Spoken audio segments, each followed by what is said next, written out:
Lifespan Informed Spiritual Needs Assessment. Good afternoon. Today I will be presenting a lifespan informed spiritual needs assessment based on individuals within my chaplaincy context. The purpose of this assignment is to understand how a person's stage of life influences their spiritual, emotional, and psychological needs, and how chaplains can provide more effective care. For this assessment, I use the FICA Spiritual Assessment Model, which looks at faith, importance, community, and how to address care alongside developmental theories such as Eric Erikson, and James Fowler. I have an 11-year-old child and a 35-year-old male. Both are dealing with the death of their father and grandfather over 30 years ago in a line of duty death. At the childhood stage, Erikson describes this as industry versus inferiority, where the child is developing confidence and a sense of self-worth. Spiritually, Fowler calls this the mythic literal stage, meaning their understanding of God is concrete and shaped by authority figures. So this 11-year-old child, God is understood through experience, which means how they experience love and safety shapes how he sees God. So internally, he may be asking, did I do something wrong?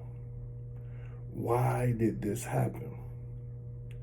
The primary spiritual need at this stage is reassurance, emotional safety, a clear understanding of God's love.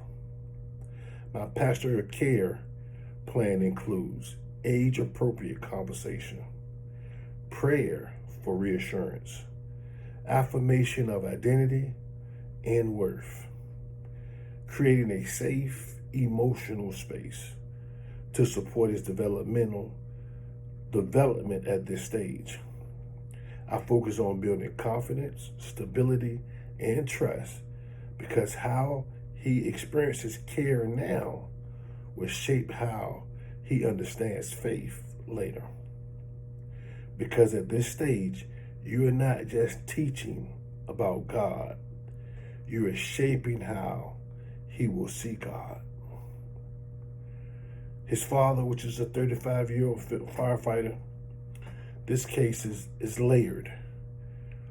On the surface, he's a firefighter, but underneath, he's a son carrying unresolved grief. Erikson describes this stage as intimacy versus isolation. But here's the issue.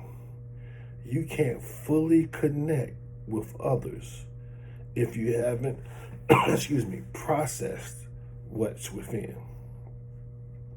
And in this case, we're dealing with a line of duty death of his father 30 years ago. Now, let's be real. Time doesn't heal what you don't deal with. Spiritually, Fowler calls this the individuative, reflective faith, where he's questioning and making sense of his grief. The primary spiritual need at this stage is processing unresolved grief, identifying formation, emotional expressions. My pastoral care plan includes creating space for grief conversations, active listening without judgment, prayer focused on healing, normalizing emotional responses. To support his development at this stage, I help him separate his identity from his trauma and understand that His story does not define his future because he's not just fighting fire, he's carrying memory. My next case is an 18-year-old college student dealing with his sexual identity. This stage is about identity. Erikson calls it identity versus role confusion. And in this case, we're dealing with someone wrestling with sexuality and faith. So now there's tension between what they feel, what they've been through, what they believe God thinks. Fowler describes this as a transition toward personal ownership of faith. The primary spiritual need at this stage is identity acceptance, safe exploration of faith, belonging without judgment. My pastoral care plan includes active listening, creating a non-judgmental space, affirming dignity and worth, allowing space for spiritual exploration. To support his development at this stage, I focused on building trust first, because before trust, transformation can't happen. They have to feel safe, because if they don't feel safe, they won't be honest. My next case is dealing with a 55-year-old female who has lost her father to suicide. This female just happens to be my wife. This stage carries emotional depth. Erikson describes it as generativity versus stagnation, where individuals are seeking meaning and legacy. But the suicide of her father introduces complex grief, not just loss, but questions. Why did this happen? Could I have done something different? Why I didn't notice anything wrong beforehand? And if I'm being totally transparent, I even asked myself these questions because I'm the professional. I took all of the classes and I missed it. His actions were almost directly out of the workbook and I missed it. Fowler describes this as a conjunctive faith, where individuals wrestle with suffering and paradox. The primary spiritual needs at this stage is meaning making, emotional healing, reconciliation with loss.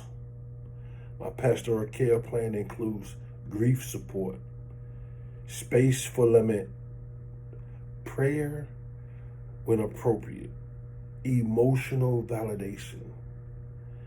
To support her development at this stage, I help her process grief without guilt and understand that healing is a journey, because sometimes people don't need answers. They need permission to feel. Some of my key insights.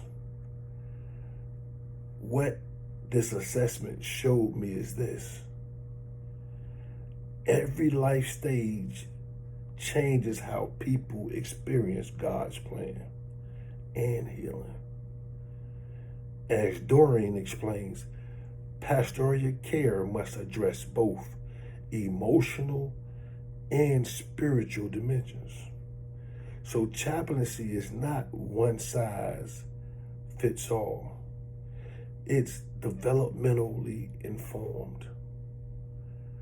My closing reflection: this assessment helped me understand that each person's life stage directly influences their spiritual needs and concerns.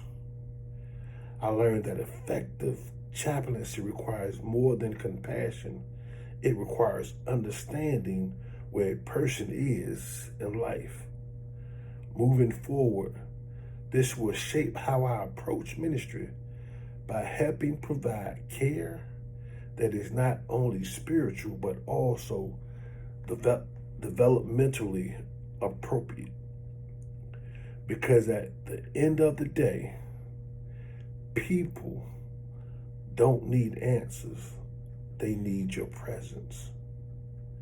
They need someone who can meet them where they are and walk with them through it all. Thank you for sharing this moment with me. My references are Erickson, Childhood and Society, Fowler's Stages of Life, Enduring the Practice of Pastoral Care. If you need me to actually send these to you, I will, but I just read them off. So thank you again for your time.